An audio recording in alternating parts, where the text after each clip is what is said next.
This one I call the left and the end of the West. Zero tolerance really is the end of Western justice. Yeah, I mean, it seems like a great idea, right? Take accusers seriously, down with the elite males.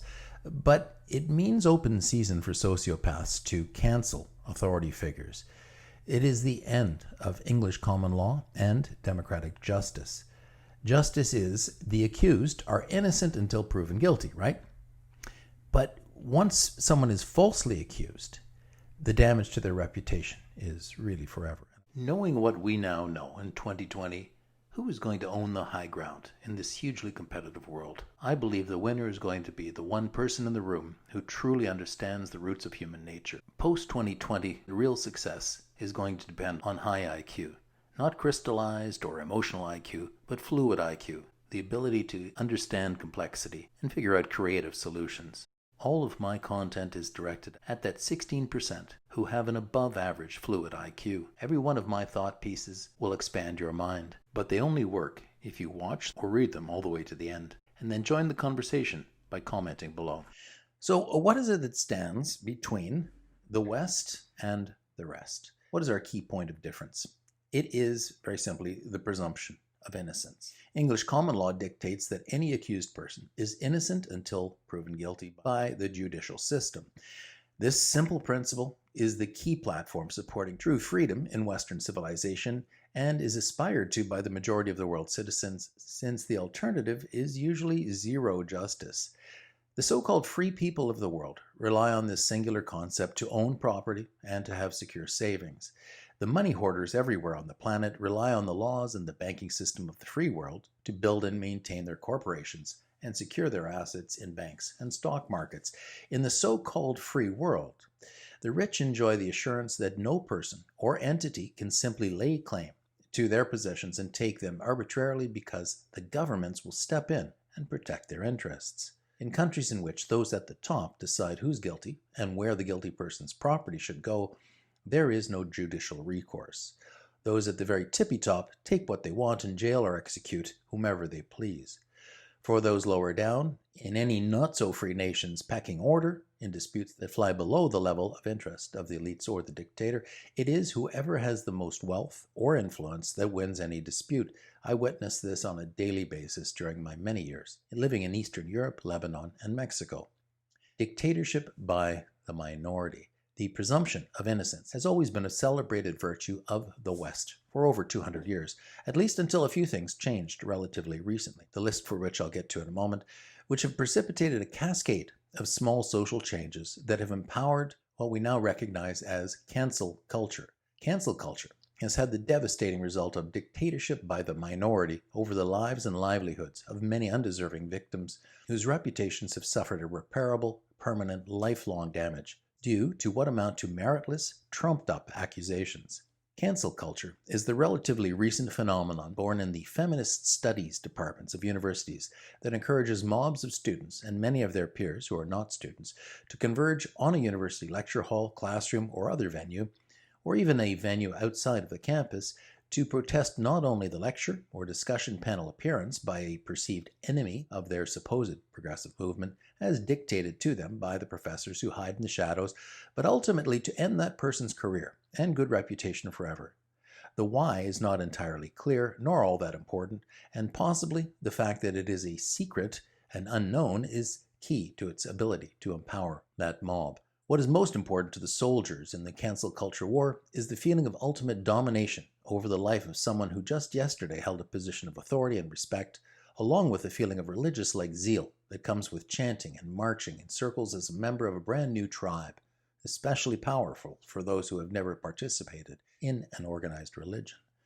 The key motivator is the thrill that comes with poorly defined but deeply felt self-righteous indignation, a feeling that scientists now understand is highly addictive and which is hardwired into our oldest human emotional repertoire. Down with authority, yay, says them. Sadly, usually later countered by, let's support a dictator who will screw us all over for his own benefit. A phenomenon of human nature I've detailed in my video number 18 on my Human Nature Simplified channel on YouTube. Zero tolerance gave birth to cancel culture. Cancel culture cannot succeed if it's held to the fire of pesky facts and reasoned debate. It cannot work if it is subject to the premise of presumed innocent until proven guilty. It only exists if zero tolerance is applied consistently. So unsurprisingly, the natural outcome of political correctness has been zero tolerance, and the natural outcome of zero tolerance is the end of the presumption of innocence. And that means the end of the free world's justice system, and thus the platform that democracy is built upon. Political correctness is the end of democracy. Zero tolerance is the end of justice as we know it. What were the historical steps that incrementally brought us political correctness and its poisonous offspring, zero tolerance? Over time, it was these 16 steps. Bear with me. They're all important to building this thesis. Number one, capitalism, which is really wealthism, dictated that growth was paramount. Why?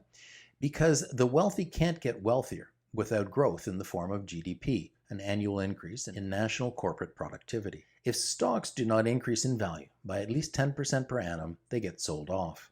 Almost all the benefits of GDP growth are skimmed off by the wealthy, while national debt is foisted upon the taxpayers of the future. Number two, to guarantee the eventual reduction of national debt by taxpayers' contributions, many more taxpayers are required to come on board continuously, ideally in concert with the reduction of taxes on the wealthy. If birth rates are declining, more immigrants are required every single year. Number three, more immigration also conveniently lowers the cost of labor to the wealthy stakeholders, making them even wealthier and therefore even more powerful. Number four, immigration means more diversity at home as the net to draw in more and more unskilled or desperate laborers gets cast farther afield and is gradually made wider and wider. Number five, diversity leads to slower assimilation and increasing cultural conflict due to the ever-increasing speed and volume of immigration. Ever larger ghettoization that isolates newcomers ever deeper inside enclaves of their original language and culture, requiring ever more tolerance of the cultural, religious, and behavioral differences of the as yet unassimilated new citizens to lower the risk of potential conflict at home. Number six, a growing cultural acceptance of more tolerance of differences leads to gradually less pressure on assimilation and a constant growth of what has become known as political correctness, PC, promoted at the highest levels of politics because votes are required from the new immigrants and the highest levels of government in order to maintain law and order. Number seven, fear of the other is hardwired into human brains, and the gradual increase in new immigrants trickles into the national mindset in the form of, among many other things, street-proofing kids against possible abuse by strangers. This eventually manifests itself in children no longer playing in the streets, being chauffeured by their parents from one activity to the other, for fear of the parents being deemed insufficiently protective. This new normal seeps into our collective consciousness and begins to brew a new acceptance that everyone requires hyperprotectiveness. They need peak safety from harm of any kind, even from feeling offended. That has to be defended against. This is how political correctness is born and grows and gets solidified. Number eight, political correctness eventually gets manipulated by those individuals and organizations among the minorities who want more political power. They see an easy way to get it by exaggerating the need for ever more sensitivity to cultural offense, such as the removal of Christmas trees, Christmas decorations from the workspace and public spaces, and even putting pressure on no longer using the country's traditional seasonal wish to have a Merry Christmas. This leads, of course, to lots of news interviews, a lot of hand-wringing, virtue signaling, power to my people gestures, and eventually more votes to the aspiring new civic leader candidates. Number nine, this trend to win attention, respect, and power through the manipulation of claims of ever more specific, offensive language and of cultural appropriation, understandably cheered on by the members of their particular tribe, makes its way into the ranks of university professors and eventually down to the administrative staff who rely on the academics for support. This leads to an accelerating new culture of hyperprotectiveness for ever more specific, smaller and smaller, groups of the supposed disenfranchised who are deserving of more sensitivity to their minority status. Number 10, this is also a not so subtle manipulation of the 30% of every human population who are intractably hardwired to react emotionally and sympathetically to stories of victimhood, victims of poverty, abuse, a lack of attention, prejudice, etc. The reaction of this 30% of the voting bloc is to offer unconditional and unquestioning support. Number 11, children who have grown up for decades in hyper-protected home environments enter the universities and get exposed to concepts they've never heard about that make them very afraid and confused, since the history they suddenly learn about now exposes them to the fact that things have not always been as protected and inoffensive for minorities as they've been told was their new normal. 12, this explosion of fear in our youth due to confronting the reality of the world gets exploited, as is usually the case with humans, by the power-hungry and those who relish the opportunity to be in the spotlight, which is another common human trait, as well as the university administrators who are not hired for their academic performance or intellectual prowess, who begin to use their newfound powers inside the administrations to create ever more protective PC rules and regulations. Number 13, zero-tolerance policies are thus born, and in some cases completely anonymous accusations become the norm. We wouldn't want those who claim to have been traumatized to be further traumatized by facing those who they accused or have to provide evidence. Formerly respected authority figures' reputations are suddenly permanently tarnished by accusations from anonymous attackers whose agendas cannot be called into question because of, well, zero tolerance. Number 14, our accidentally extremely complex human brains are prone to errors in wiring, which is, of course, a consequence of complexity. And a small percentage of us are somewhere high up in the spectrum for high-functioning autism and sociopathology.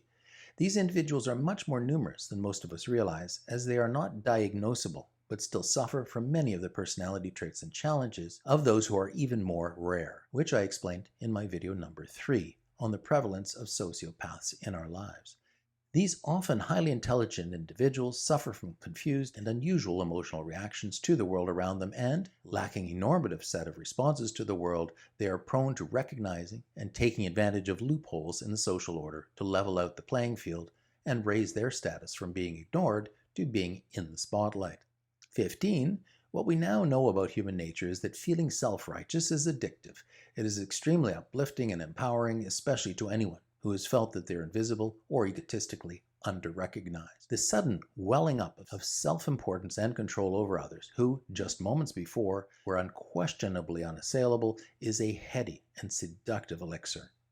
To go from being largely anonymous, inexperienced, and young, to being the focus of much attention from the authorities and have your every word taken extremely seriously and literally, is not unlike becoming an overnight YouTube sensation, instant fame, and the power that comes with it. Number 16, what we also now know is that marching in circles, chanting together, feeling a part of a group with a mission, sharing secret knowledge, and the power that comes with standing up against the powers that be are all extremely intoxicating feelings that light up the part of our brains wired for religiosity. These are especially powerful feelings for young people who have never been indoctrinated with many religious rituals and magical stories, or have rejected those of their old-fashioned families.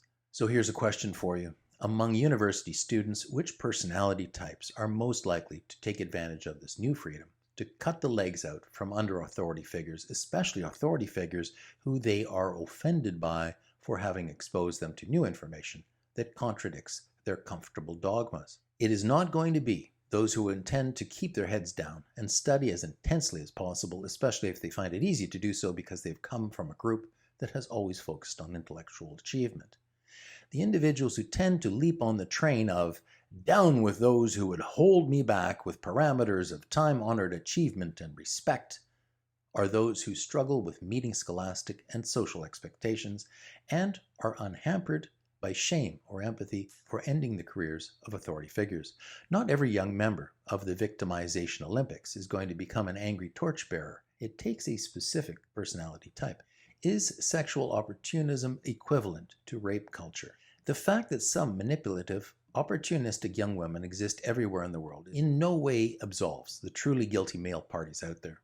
Most human males by nature are sexual opportunists, and many will happily interpret the merest hint of interest in carnal activities as an open door to taking things a step further. Most get rebuffed and begin to learn at an early age how to interpret those signals, often subtle, that females communicate as either being open, closed or undecided as to further exploration. By the same token, although examples of male opportunists abound in the histories of the wealthy and political elites around the world, in the realm of sexual predation, there are a percentage of males who, due to being somewhere on the wide spectrum of autism or that of sociopathology, equally wide outside of the small minority who are actually diagnosable, see my video number 3, never learn the signals or simply are missing the empathy chip and feel nothing but a compelling drive to satisfy their selfish interests.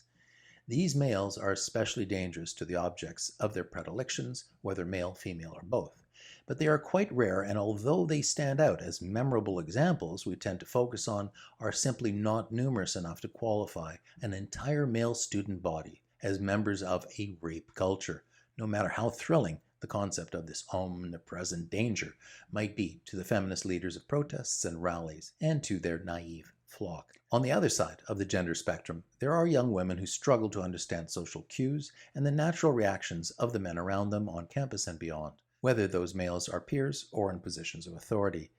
These are the females with the types of personalities who have come to frequent the zero-tolerance complaint forums, offices of the deans, and the cancel culture tribunals in recent years, even more so than their sociopathic comrades, in my experience. Their sequestered, hyper-parenting, modern upbringing, their less than outgoing personalities, and their understandable discomfort with socializing mean that they have had virtually no experience with dating prior to university. They are often the victims of undeniable examples of bad dates and misread cues, but rape has a very specific legal and ethical meaning that needs to be taught to all young people. If that specific meaning is made common knowledge, both the type of woman who shrugs off the depressing and distressing effects of awkward encounters, as well as those who have trouble distinguishing the differences between bad dates and rape, are likely to agree on what an actual rape actually is. How did accusations of rape culture springboard into cancel culture? In my life, I've met many of this latter type of young woman on campuses, less so when I was a student back in the day than recently when I've been lecturing.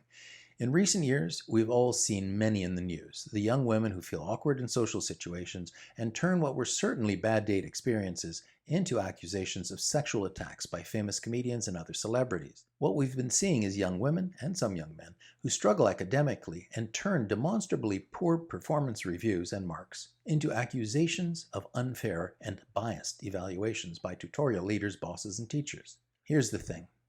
What began as a genuine and much-needed Me Too movement to quash the criminal bubble of silence, acquiescence, and even attaboy, wink-wink, nudge-nudge support of predators like Harvey Weinstein and Bill Cosby morphed, as is often the case with human nature, into a new phenomenon that has been labeled cancel culture.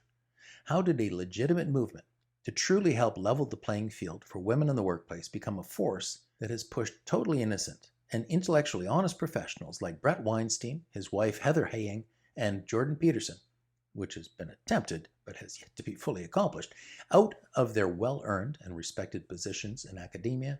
How did a newly minted and much-needed voice for progressivism in the U.S., like Senator Al Franken, find himself forced to resign over an admittedly silly and male-centric bad joke photograph from the distant past? You know the answer. Zero tolerance. In fact, how did Donald Trump's pussy-grabbing and paying off hookers get swept aside? Because of the crying wolf too often phenomenon. By 2016, there had been simply too many abuses of the zero-tolerance policy for half of America to care anymore, and that is a serious problem for the American democratic experiment and democratic justice in general.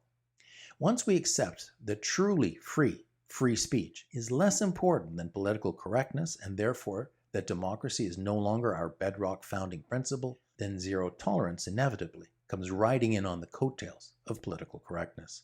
In a stroke, we have welcomed in the end of democracy in order to ensure that no minority's feelings are hurt, and then we have applauded the end of the only possible true justice in the world by enshrining zero tolerance. I'd say it's well past time for the silent minority to stop being quite so silent and demand a return to democratic justice, the presumption of innocence, and an end to zero tolerance. And with that, I'll say thank you so much for watching to the end of this video, and I hope you'll watch some of my other videos and that my eclectic thought pieces turn out to be equally mind-expanding for you.